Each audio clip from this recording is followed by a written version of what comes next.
Je ne sais pas par où commencer, mais je dois vous le raconter. Je dois vous raconter ce qui s'est passé, je dois dénoncer cette injustice.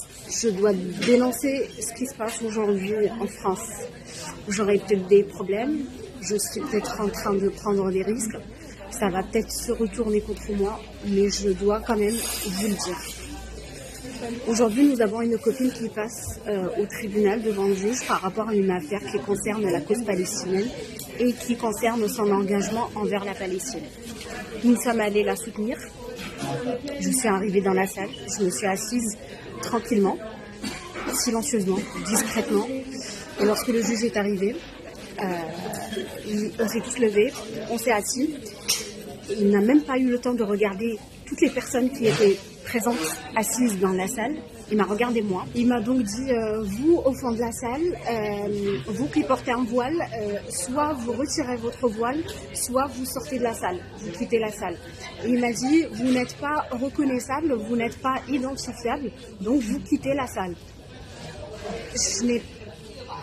Sur le moment, je n'ai même pas compris sa demande. Je n'ai pas compris, est-ce que c'était un ordre de quitter la salle? Est-ce qu'il me demande de retirer mon voile et rester dans la salle? Est-ce qu'il me demande, comme pendant les examens, lorsqu'on était à la fac, certains profs ils demandaient de montrer ses cheveux, enfin montrer ses oreilles et après le remettre? En quelques fractions de secondes, je ne comprenais rien du tout ce qu'il me demandait.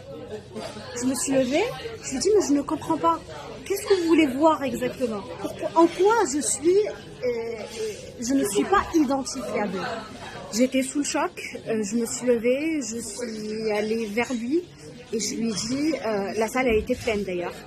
Je lui ai dit, je ne comprends pas votre question, je ne comprends pas votre demande, expliquez-moi ce que vous voulez, en quoi je ne suis pas reconnaissable. En même temps, il y avait 3 avocates qui étaient là, qui étaient présentes pour défendre notre copine, qui me connaissent très bien d'ailleurs. Elles lui ont dit la même chose. Elles lui ont dit, mais elle est reconnaissable. Qu'est-ce que vous voulez voir exactement? Et là, il s'est emporté parce qu'il n'avait aucune réponse à nous apporter.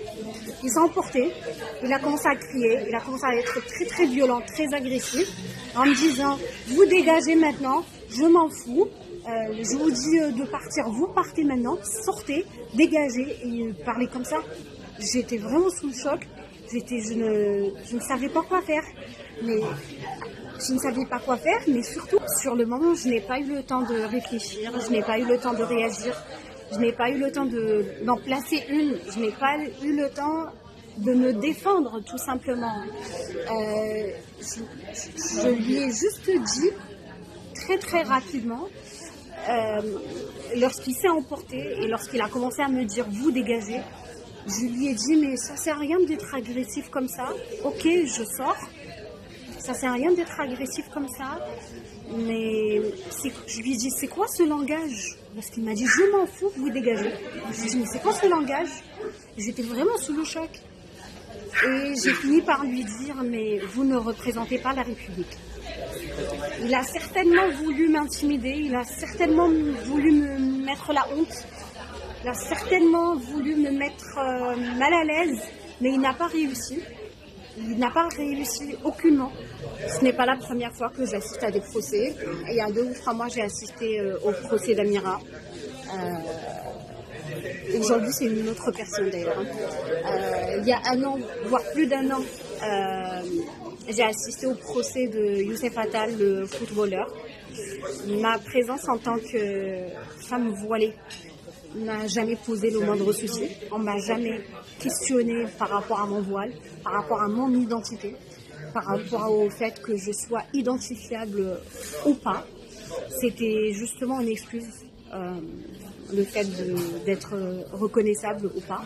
Ce juge voulait m'intimider, voulait m'afficher, voulait peut-être me faire peur, voulait tout simplement me dire ça ne représente que lui, c'est son image, c'est lui, il est comme ça. C'est vraiment très dommage de vivre dans un pays qui prétend être le pays des droits de l'homme, dont la devise est liberté, égalité, fraternité.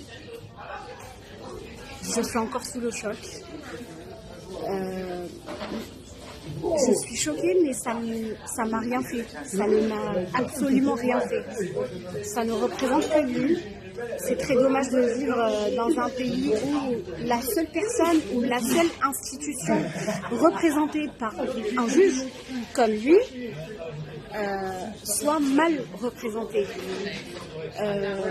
De faire affaire à un juge injuste, qui parle mal, qui s'attaque aux gens, qui s'emporte, qui perd le contrôle. Je ne comprends pas pourquoi il a fait ça. Bon, si je comprends, mais je préfère garder ça pour moi. Voilà, je trouve ça très choquant, tellement dégoûtant, très triste. C'est inacceptable, c'est aberrant qu'aujourd'hui, en France, en 2025, à Nice, on est amené à subir de telles injustices.